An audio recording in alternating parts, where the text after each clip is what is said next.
So, Chizuru fell asleep. Yeah, that's the video. Chizuru fell asleep. Now we're going to see how Kazuya is going to react to Chizuru falling asleep, because I actually think it matters more. Hi, I'm Faye. I talk about Rent-A-Girlfriend stuff. I haven't made a video in a while, but we're going to get into chapter 295 of Rent-A-Girlfriend. Let's not worry about the part that I haven't made a video in a while. We'll get into that a little bit later. Without further ado, let's mosey. Ah, yes. Adorable. I like how he's standing. He looks kind of intense. I didn't even think of that. Oh my god. My girlfriend and the kids 4. Is this Chizuru? Is this Chizuru? It kind of looks like Chizuru. She has her demeanor.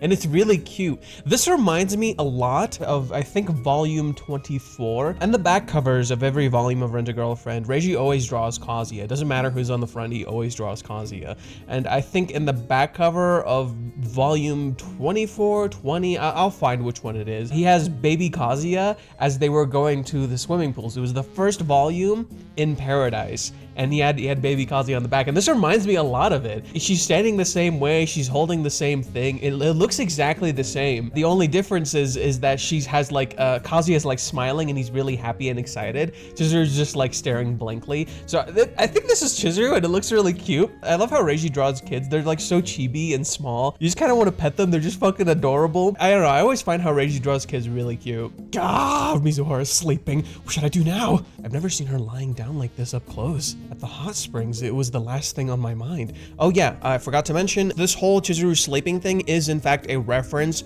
to that chapter in the movie arc when they were in the hot springs and they went to film the final scene. It also happens to be the same episode that aired around the time that the chapter dropped, which is interesting enough. Reiji has been intentionally mirroring the cohabitation arc and the movie arc is because the cohabitation arc is a sequel to the movie arc in many, many ways. This isn't something I can cover in a reaction video, so let's just keep going for now. Maybe I really shouldn't be looking at this, but seriously, she's an angel, a pure angel through and through. Even though we live together, I never get to see her like this. How can someone be caught napping and yet be so elegant? She's a beauty even in sleep. Ah, the gentle rhythm of her breathing, passing through her lips. Even as she sleeps, her skirt's got her totally covered. God, I really want to sleep beside her. It's all I've ever wanted in my life. Ah, don't be stupid. I have these ridiculous delusions again. No, but seriously, what should I do? Blanket. If I accidentally wake her up. You pervert! I feel like she'll get mad at me for getting too close while she's sleeping. Man, what a gorgeous sight to behold. I feel dizzy. I can't believe she's napping though. It's so unlike her, with me around even. She seems so beautiful and perfect all the time. But stuff like this reminds me of how she can be just like any other girl. I'd never see her doing this on a rental date. Maybe she feels comfortable enough with me to do this now. Well, she worked really hard to help around here. She's probably just exhausted.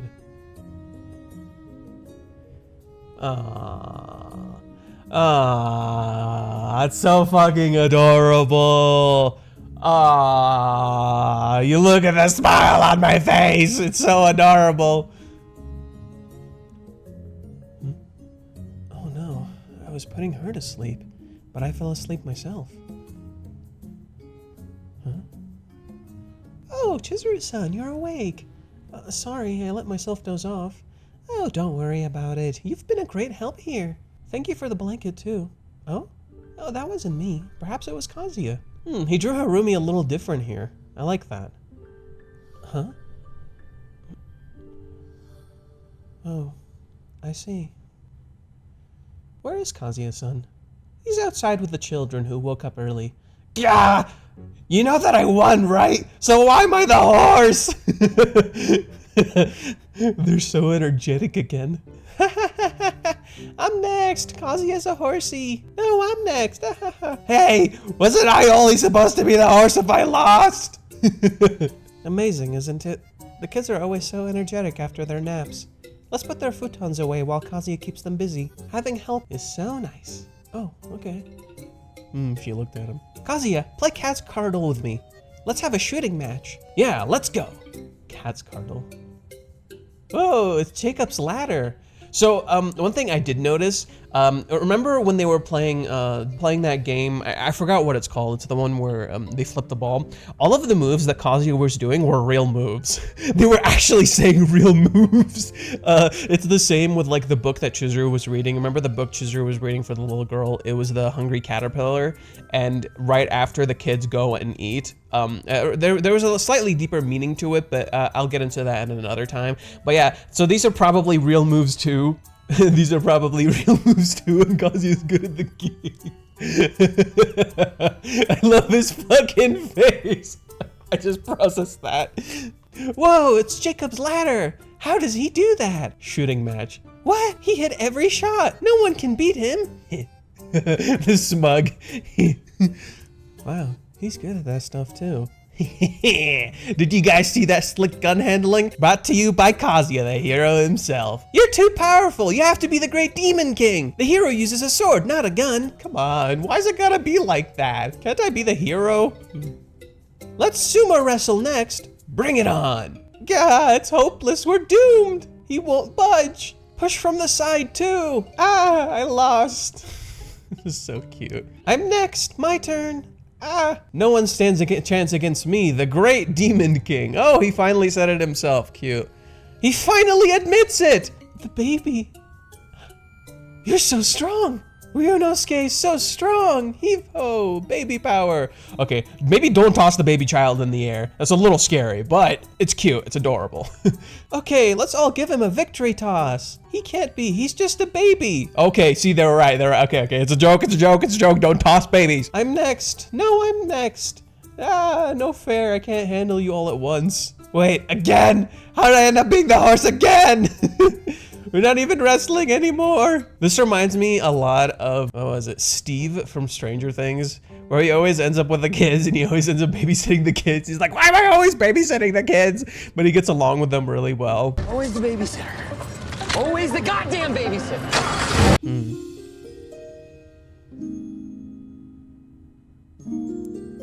Oh yeah, see, so interesting note, the little girl that Chizuru was reading The Hungry Caterpillar to, this was the little girl, she's the one with the pigtails, and she's also the little girl that Chizuru was talking to about her parents. So if people didn't recognize who that was, that's who that girl was. And then this kid, I think this kid right here is the one who touched Chizuru's boobies.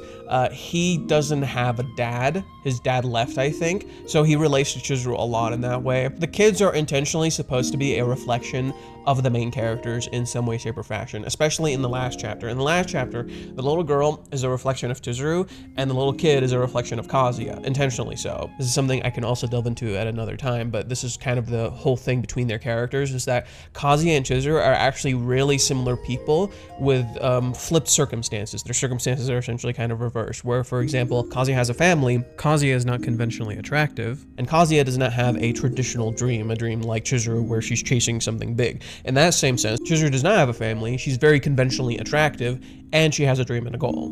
See how they're really flipped? And so if you reverse their roles, they would essentially be the same people. That's kind of the thing about this story, is like Kazuya and Chizuru are really, really similar, but they're just literally flipped. You can even see it in like how they interact and act. Kazuya is extremely expressive, whereas Chizuru is often kind of limited in her expression, oftentimes kind of toned down, comes off as more gentle and things along those lines. Chizuru often wears masks. Chizuru often puts on a mask. Kazuya is literally a walking emoji. In this arc, what Reiji does that's really clever is he flips their roles. Kazuya is the one who becomes active, whereas Chizuru is the one who's literally watching. You see that in this chapter. Most of this is just Chizuru watching. Chizuru is in a reactive position, and Kazuya is in the active position. Kazuya is making everything in this whole situation move, whereas Chizuru is the one just sitting there watching. That's intentional because it's reversing their roles, and you see in how certain scenarios, Chizuru reacts like Kazuya reacts. For instance, when Kazuya was showing off with the game, Chizuru is the one reacting. That's intentional, because Chizuru literally looks like him. She's reacting like Kazuya reacts. That's very much intentional. I just like kids. Oh no, it's a spread. It's a spread. Okay, I gotta fix this.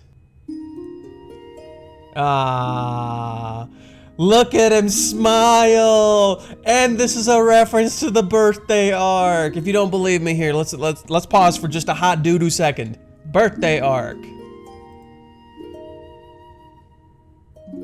The reason this is a reference is very intentional. The whole point of it is that Chizuru is looking at a light in front of her. Kazuya within the movie arc is always represented as a light, whereas Chizuru is hidden in shadow. If you're watching the movie arc from the anime, I will warn you, like, one of the things that they do is they really lose this whole thematic meaning of Chizuru being hidden in shadow and often Kazuya being illuminated in light.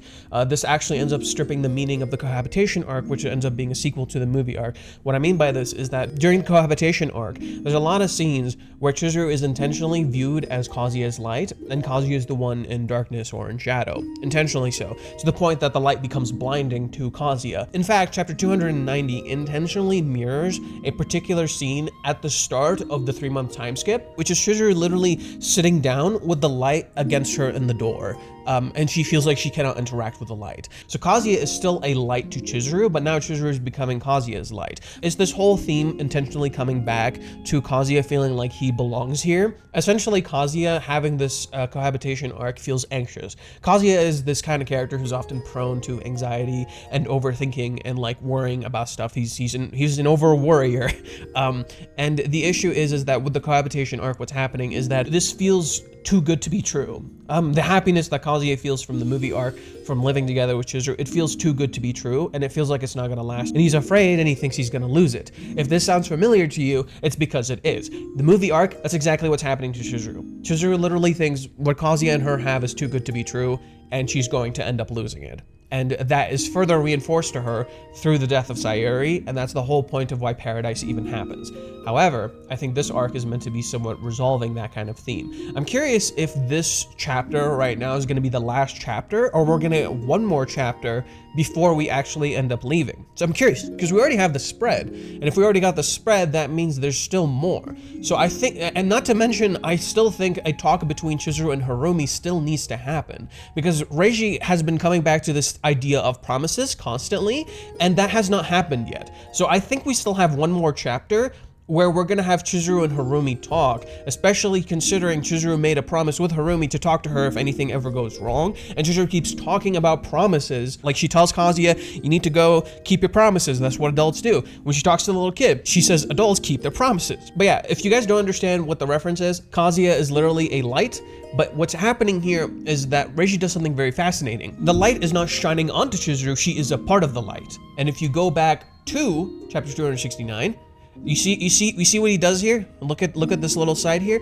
The light is shining onto Chizuru. A lot of these scenes, look at what's happening. The light is literally shining onto Chizuru as Minnie is talking. She's being enveloped in the light. Whereas here, in this chapter, she's literally already part of the light. This is intentional because she literally falls asleep here. As Kazuya was saying earlier in the chapter, she is comfortable. This is a comfortable place for Chizuru. She's okay with being here in this location because this place directly plays into this theme of trust and comfortability. If you go back to the chapter where she's on the bus with Kazuya, Reiji intentionally plays with this exact thematic meaning, where he has Chizuru often shaded in shadow and Kazuya often illuminated by light. So this whole thematic meaning comes back here very intentionally. The smile that Kazuya has shining onto Chizuru, but Chizuru's already in the light, she's already comfortable here. And this is why Kazuya often calls Chizuru an angel, or 2 chapters ago he calls her a holy mother. It also perfectly matches the dress Chizuru is wearing. If we go back just to, oh my god, well, okay, I saw the ending, I might as well just tell you, yeah, she's staring. I'll do some research. Yeah, so I believe by the end of this arc, we're gonna get a resolution to the whole Umi thing. I will say that right now. I think by the end of this by the end of this arc, we're gonna get a resolution to the Umi thing. This is very intentional because of all the thematic meaning Reiji's playing into this. For instance, the theme of mothers, the theme of angels and divinity and heaven, the theme of children and interacting with children and the innocence of children, bringing out your true self. And finally, the theme of the hero and the great demon king. What I'm gonna be doing for now, so I'll just say this right now, what I'm gonna be doing is, since I'm a few chapters behind, since this is chapter 295 and the last one I uploaded was chapter 290. What I'm gonna do is I'm gonna put chapter 290 and chapter 292 in a one reaction video, and then I'm gonna do chapter 293, 295 in one reaction video, and they're all gonna be super edited. So this one isn't gonna be as edited, but then I'm gonna have a sequel that's super edited. And basically what I'm gonna be doing is, someone pointed out to me that I've skipped a lot of chapters in the past, and this is true. I have a very bad habit where I say I'm gonna do something and then I fucking disappear on you guys, and I come back like a month later. Very bad habit of mine. I'm keenly aware that I do this. So what I'm going to be doing is I'm going to be trying to go back through my backlog and re-upload chapters and revisit things and go over them. And I think this will be really useful, especially for people who don't understand the thematic meaning of certain scenes, such as this. I'll do some research, where this one is also phrased differently because this is the K-manga translation. So it's phrased differently from how she says what she says, but it is the word research. She does in fact use the word research here. Now, the whole point of this scene that's important, specifically the I'll do some research part, is that Chizuru is essentially trying to understand her own feelings, and this whole thing of Kazuya being a father figure here, I guess that's the other theme I kind of missed, is that the whole thing of Kazuya being a good father figure here, because look at how good he is with the children. Look at how good he is with the kids, dude. So Kazuya being a good father figure in this situation is very fitting for Chizuru's character, who, guess what? She doesn't have a dad. She literally doesn't have a dad, and her dad left. And she wants to be a good mother because she remember the very first arc where the first time they go to Chizuru's house, the Ichinose household, the first time they go there, what does Chizuru talk about? She talks about her mother and how she doesn't want to be like her mother. She wants to be someone who can take pictures with her children, who will be with her children and interact with the people that she loves. Chizuru wants to be a good mother. This can come off as very traditional to some people, I get that, but that's kind of the point actually. Why? Because when you deviate from these things, people don't like you. People get upset, people get bothered. You have to fit in. And what Reiji is actively saying in this story is it's okay to be yourself. This is the whole point of the Great Demon King thing and Kazuya wanting to be a hero. And what's fascinating is I love the little line here where when Kazuya is talking to the kids, he embraces the fact that he's the Great Demon King. The reason Kazuya wants to be a hero and not the Great Demon King is because the Great Demon King is not end up with the angel. He's nowhere near the Holy Mother. Holy is often seen as something in the sky. Demonic is something that's often seen below, underground. Guess what that sounds like? If you guys have, any of you have played Zelda Tears of the Kingdom, they do this to a T. They do this whole thing to a T. There's literally the sky with the holy divinity stuff all up there, and there's the underground where the Great Demon King is. And they even use the same exact color motifs. If you guys remember, Kazuya says that the dress Chizuru is wearing, the skirt that Chizuru is wearing here, this is green. This skirt is green. This is very intentional that the skirt is green. Why? Because green is often correlated to motherhood. Now, many people probably think that doesn't make sense. Pink and like all those other colors are often correlated to motherhood. Not necessarily, and there's many types of ways in interpreting motherhood, especially with the color green. Why? Because green is often correlated with protection, healing, and a lot of things that mothers do. Yeah? If you don't believe me, go to Final Fantasy VII. Final Fantasy VII has the life stream, which is literally all about healing, purification, all of these things that are directly correlated to these themes. And guess what? There is an inherent theme within Final Fantasy VII correlated to motherhood. And I won't get into it here because I would be spoiling Final Fantasy VII, but it's very intentional. There are bad mothers and there are good mothers. And this is kind of the whole thing with Kazuya's character here. Kazuya is essentially yearning for a kind of motherly love, in a sense. That's kind of what he's yearning for. That's why we bring back Harumi. That's why Chizuru is very much like a mother here. That's why Kazuya acts like a kid in one of the scenes. If you guys remember, I believe it was like when they first get there, it's chapter 291. Yeah, I didn't upload it. Chapter 291, there's a part where all the kids are looking up to Chizuru and they call her Chizuru Sensei and stuff, and Kazuya is sitting down like they were sitting down. He's literally one of the kids. So Reiji doing these things where he's framing Kazuya as a kid, and in this cover here, he's framing Chizuru as a kid, is intentional because she looks like a kid. She looks like a kid. Remember when Chizuru is talking to the little girl and she tells her people are not perfect? When the perfect girlfriend says people are not perfect, it means a lot. So this thematic meaning of Chizuru telling the little girl that people are not perfect and you do not need to be perfect, and it all comes back being reflected in her sleep where she is her most honest, because when you are asleep, you are your most honest self, but at the same time, you are your most vulnerable. And that's the point of this scene. Chizuru is falling asleep here and not on Kazuya's shoulder. What it does is it allows Kazuya to see her without the wall of her being on his shoulder. He's not being super self-conscious in the same way that he was when she's on him, because now he gets to see her clearly. You get to see him freak out, like she's like he's an angel, he's doing all these things, he's thinking about what he wants to do, he wants to sleep right next to her, stuff like that, right? All of that stuff is hilarious and funny, but at the same time, he's seeing her for her. And so that genuine honesty and real part of herself comes out here. So what this arc is doing is it's allowing these characters to see each other. That's kind of the whole point of this arc, is about seeing each other. Kazuya sees her, she sees him. Now, this arc also happens to mirror the birthday arc, and it also happens to mirror the movie arc and a lot of stuff that was happening in the movie arc. Reiji, what he does, a lot of his writing is cumulative. It's not like, it doesn't exist in a way where it spells out exactly what you're supposed to be thinking. It's like it adds up. It adds up, and you have to know what he's calling back to and what he's referencing. And sometimes he intentionally references things so you figure it out, so you know what he's talking about. For instance, he referenced chapter 171 when Chizuru and Kazuya were going out on a date, ?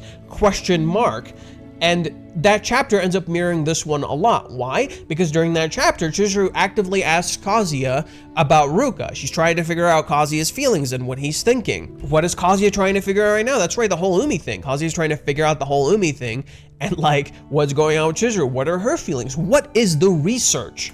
And this is why it comes back here. There's a question that Kazuya asks in chapter 291 when they're walking, and Kazuya wonders to himself, what is the research? What is Chizuru's feelings? What is she thinking? I don't understand. When Kazuya asks this question, it's a question meant for us too. It's a question meant for us where now we're wondering, and Reiji is essentially telling us this is the question of this arc, and this is what this arc will be answering. So in this whole thing, Chizuru interacting with Kazuya in this new way is literally kind of what dating is. Through dating, you interact with someone and you kind of figure out how you feel about them. What do they like? What do you like about them? You understand your feelings and you understand them a little bit better.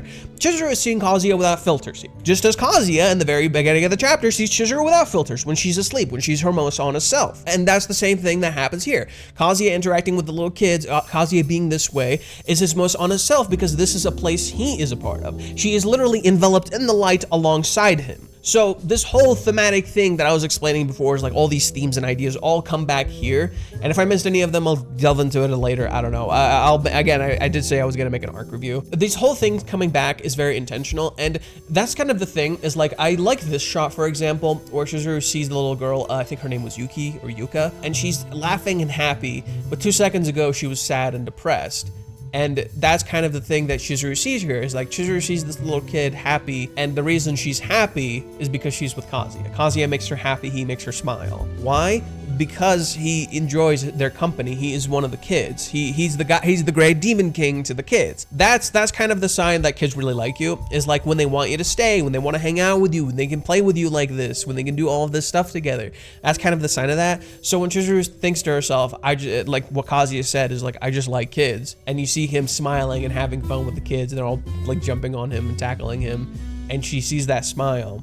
It's that element of purity where you're seeing Kazuya in his real self without any of the masks, without any of the barriers. If that makes you think of anything, it should. It's chapter 244. Chapter 244 is the chapter a lot of people think to themselves when they think, oh, that's where the movie arc should have kept going, right?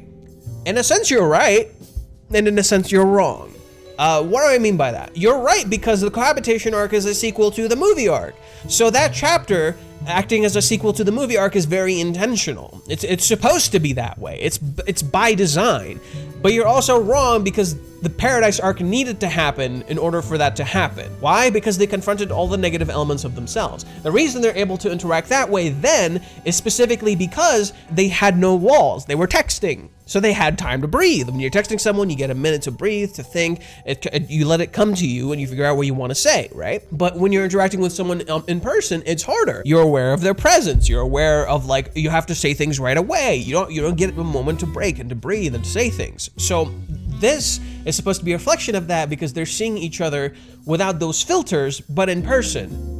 But it's also because they're not interacting with each other, they're seeing how the other person interacts in their own respective environment. That's why it works. That's why Kazuya is being so different here. That's why Chizuru is being so different here. The point is that they are literally slowly putting themselves back together, and now Chizuru is making an active choice to learn and understand more about Kazuya. Now, a lot of you probably be maybe wondering, why is Chizuru making such an active choice now? Umi. I can see the Redditors fucking jumping. Look, Umi to me is a fascinating character, and I won't delve into him here because that's a long-ass discussion. Umi is a fascinating character to me because I don't think he's as bad as people make him out to be. The whole thing that happens with Umi's character is that he is a representation of selfish love, as Kazuya is a representation of selfless love. Chizuru is a representation of selfless love, just as Ruka is a representation of selfish love. In many ways, they are jealous of their counterparts for the things that they have and they do not. Kazuya is jealous of Umi because Umi can do things Kazuya feels like he cannot. And it's because Kazuya's sense of duty. That's kind of the whole idea. But they want to be selfish. And that's the whole idea, is you need to accept all of yourself. You need to accept that you can be selfish and you can also be selfless. So what happens when Umi shows up and he confesses to Chizuru? I know a lot of people are like worried. Look, you already know Chizuru doesn't like Umi. When she tells Kazuya, I've never felt this way before with anyone else when it comes to my feelings for you. When she tells that to Kazuya, she doesn't have feelings for Umi, okay? Umi is just a character who's just very beautiful and attractive, and like when he smiles, you feel something. Because he's attractive. And seriously, if you guys don't understand what that means, you've never seen a beautiful person. I'm sorry. Like, beautiful people fucking glow, dude. It's whack. I've seen beautiful people before and they fucking glow. It's whack. When Umi smiles at you, you feel something, but it's not real love. It's just an emotion that you feel when someone smiles at you like that. It's the same thing with Ruka. With Ruka, when Ruka like smiles at Kazuya when she does something really cute, wholesome, Kazuya reacts because why wouldn't you? Like, it's normal to react when you see something like that, right? But in that same way, it doesn't mean what you have for them is true love. So that kind of comes back here with this whole thing. So why is Chizuru acting because of Umi now? It's because she's seeing Umi try. Umi knows he's going to fucking lose, and he tried anyway. Was it unfair? Yes. He took every advantage he had and he tried to use it to his benefit. It was unfair, plain and simple. But he was trying. He was putting himself out there. That's the subtext of the whole Umi thing that I think everybody's kind of missing. And so when Umi's being unfair in the end, it's because he knows he's gonna lose. He knows he's in a disadvantaged position, and it's shitty. I'm not excusing it. Don't get me wrong. I'm not excusing it. All I'm saying is, people do shitty things, doesn't mean they're shitty. And I think that's something a lot of people just don't understand. And this is why a lot of writers often frame characters in ways so that they don't come off as shitty and you don't end up hating them. Reiji takes a very, very different approach with his writing. He doesn't frame anything in any particular way, rather he shows it from perspectives. For instance, whenever Chizuru does something bad, Kazuya only sees the good in her. He doesn't judge her for the worst of her character. If this sounds familiar, it's because it is. Go back to chapter 31. The whole point of chapter 31 is that Kazuya did something bad. Chizuru did not judge him for the worst of his character, she saw the best in his character. Kazuya does not judge people by the worst of their character, but by their full character. He sees the good in people, not the worst in people. That's why you'll see, for example, he doesn't view Ruka as a bad person, despite Ruka blatantly doing bad things. And you have certain characters, like Mami, afraid to show their real selves because they've done bad things, and Kazuya is only seeing the best of her character, and Mami is content with that. Mami is content with the fact that Kazuya only sees the best of her character, not the worst, because she's afraid for being judged for who she is, that she has done bad things. Why? Because that's supposed to be mirroring Chizuru. Chapter 263 intentionally mirrors, I believe, chapter 237. Very intentionally so. We'll get into this at another time, but if you don't believe me, look at the covers. The covers is literally Chizuru as a maid and then Mami as a maid. And it's because Chizuru is trying to show her real self to Kazuya, trying to show Kazuya, hey, I do bad things. I'm not a perfect person. And yet despite that, Kazuya still sees her for the best of her character.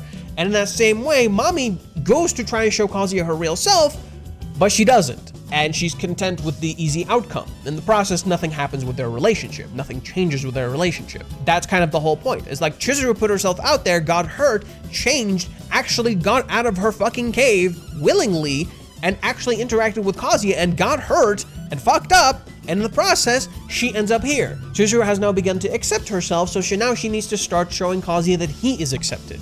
This is the whole theme of motherhood that's present for Kazuya's character. Motherly acceptance. Kazuya in this arc, the journey for Kazuya in this arc is acceptance. Chizuru's conclusion in this arc is that she has accepted herself. The point of last chapter is that Chizuru accepted herself. When Chizuru is talking to the little girl, she's talking to herself. She's not just talking to the little girl, she's also talking to herself. She's telling herself, you are a good person, you are not bad because you fucked up, you are loved. Even if that thing was not true for her parents.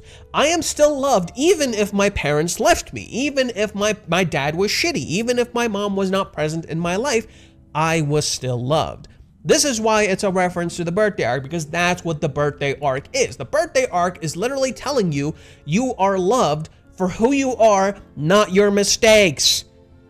Minnie and Kazuya see Chizuru for Chizuru, not the fuck-ups that she made. Because in this arc, she makes fuck-ups. She leaves Sumi out to dry. If Kazuya and Minnie were not there, Sumi would have waited out all day. The way her coworkers treat her, she's not valued. She doesn't matter. She feels lonely. So Chizuru feels isolated, cut off, not having any sense of worth. And then she keeps fucking up in the chapter. She keeps assuming, she keeps misunderstanding. First, she fucks up with Sumi. Then Sumi tells her it's okay, you're a good person. Then she fucks up with Minnie. She judges Minnie. She assumes about Minnie. She's like, why didn't you take the cake? Why aren't you like my coworkers? Why aren't you doing all of these things? Because Minnie has superficial elements that match her coworkers. But what does Minnie do? Minnie tells her, what about you? Are you okay? I'm doing this for you because I want to celebrate someone I'm grateful to know, that I'm grateful that someone was born into this world. I'm sure Master feels the same way. Chizuru looks down, doubt in her eyes. She thinks about what Kazuya says, and she realizes that Kazuya was not doing everything he was doing out of consideration, but because he actually gave a shit. He's doing this out of a genuine emotion, not because out of consideration. But Chizuru kept turning him down. Chizuru kept telling him, I don't want you to do anything. I don't want you to do anything. She literally stopped him from following his emotions. She fucked up. Chizuru fucked up. She hurt Kazuya's feelings, so she tries to atone. I'd have brought it if you just told me. Kazuya's like, what are you saying? You sit right there. Family does not judge you for the worst of your character. Family cares about you no matter fucking what. That is what family is. Reiji specifically references the scene where the entire room zooms out and it feels super empty. And then you go to the next page and everybody is present. Minnie's phone is down. Kazuya's phone is down. Chizuru's phone is down. Sumi's phone is down. And you see all of their faces. You go to the next page and she is smiling. And if you go to the next chapter, guess what happens in the next chapter? Chizuru is in the altar room. She goes in, she turns the light up to a higher setting. You see Chizuru, but she's not visible. Then you see her grandparents. The door is open, Chizuru smiles, and she says, I think I'll leave the light on. What this does is Chizuru has literally made her presence present for her family members. The people that are no longer here are still here. And so she would involve them in this life that she now has. That is why she opened the door. That is why she turned up the light. It is not just for her, it is for them. Best gift you can give someone is the present of being present. She is present for these people. And now she is present for her friends, the people around her. She is actively interacting with them and being a part of their lives. This is when Chizuru began to accept herself, began to accept who she is. That is why all of the arcs that come after this point are very intentional by Reiji. Chizuru starts moving her stuff back to her home. Remember the chapter where Chizuru's moving all of her clothes back to her home? Remember how right after that, Chizuru tells Kazuya it's okay to lean on me and then he falls on her boobs? Yeah. That shows trust and being present. She's present with him, with his feelings, with his emotions. So the whole point of all of that is that when we come back here, this is a culmination of that arc for Chizuru's character and conveying that to Kazuya. Conveying that so he feels accepted. Now that Kazuya has made her feel accepted, it is time for him to feel accepted. His acceptance. This is why this arc, to me, is about Kazuya, despite there being such a big focus on both of them seeing each other in an honest sense. Kazuya is seeing Chizuru in a new light at the start of the arc. He's all messy and weird, and he's walking like a fucking robot. Now look at him here. Completely different character, right? Completely different fucking person. Perspective. It shifts depending on the environment that you are in. It shifts depending on where you are. You have not seen this element of Kazuya. Why? Because Chizuru has not seen it. Just as we have not seen elements of Chizuru because Kazuya has not seen it. Think back to the arc where they go out and they're shopping together. Remember that? We learned more about Chizuru because those were elements of Chizuru we never knew about. And so we learned more about them through Kazuya. because Kazuya didn't know about it. We learned alongside him. In this arc, we're learning alongside Chizuru. She's learning more about Kazuya. In seeing Chizuru in this honest self, in a way he usually doesn't, what it allows Kazuya is to slowly build to that element of acceptance for himself.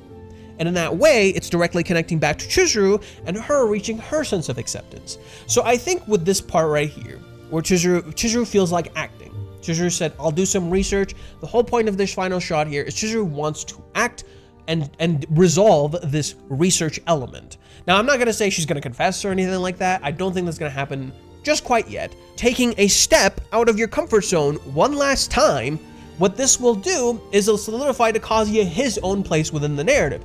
Thus, he will begin accepting his self. That's kind of my whole thing. That's how I'm understanding what Reiji's trying to do here. That is my perspective on Reiji's approach here, is that by the end of this arc, Kazuya will feel accepted. And in so doing, he will accept himself. He wants to be accepted by Chizuru because she is holy and he is the great demon king. That's why Kazuya wants to be the hero, because while the hero is maybe generic to some of you, the hero gets to be with the Holy Mother. Nice! Or gets to interact with divinity in some way, shape, or form, while the Demon King would not. Demon King doesn't get to be near divinity. When you're a kid, when you look up to heroes to you have no weaknesses. They're cool, they're tough. That's what heroes are to children. And so that in many ways is reflective of Kazuya. This is why Kazuya wants to be a hero.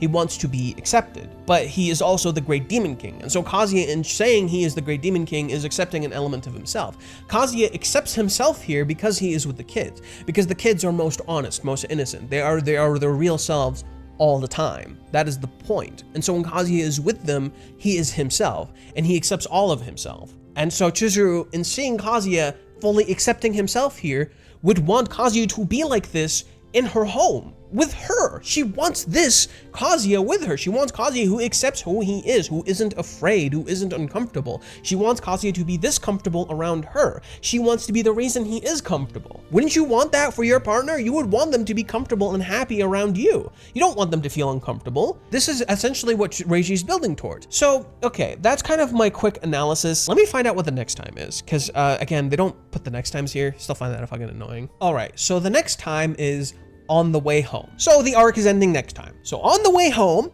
something is going to be happening. Chizuru wants to act on these feelings. This is what this is telling you. It's implicit, but if you understand what she's trying to do, you understand it better. That's the whole idea. So this coming back here fits really well. Now, again, as I mentioned, I think there's going to be a talk between Chizuru and Harumi. It's going to make a lot of sense, especially considering there are a few themes I did not mention here. For instance, the theme of marriage. The theme of marriage is extremely prevalent here. This is why Kazuya and Chizuru are literally being parents. For example, in the last chapter, Kazuya envisions how he could be married to Chizuru and what his married life would be like with Chizuru, with having children, having their own family. He envisions that world with Chizuru, and I could see Minnie being the stupid crazy aunt. right? Let's all agree, Minnie would be the stupid crazy aunt, right? Anyways, that theme of marriage is actually very much present here. In many ways, Chizuru looks like a young girl, but she looks mature, she looks older, intentionally so. She's framed as a mother, just as Kazuya is being framed as a father. Chizuru is envisioning a kind of family with Kazuya, just as Kazuya is envisioning a family with Chizuru. He loves how she is able to react and interact with children. Chizuru tries to be a mother just like Sayuri was a mother for her. What Chizuru can do for this child is allow her a place of sanctuary, a place of serenity where she feels comfortable herself, and Kazuya is the one who makes her smile. They literally work in tandem with each other, intentionally so. Reiji frames it this way. I love Reiji's understanding of children because he is a parent. He gets it. He knows how to interact and deal with children. He understands children's feelings before they even understand it, because this kid doesn't know what she's feeling. What this kid is feeling here is unworthiness. She feels unworthy, not good enough, because when your parents are fighting, they make you feel like you're the problem. They make you feel like you're the one fucking up. You're the one doing something wrong because you can't help. You can't do anything about it. You're just a kid. So you start thinking you're not loved. You're not good enough. You don't belong, right? And Chizuru tells her you're always loved.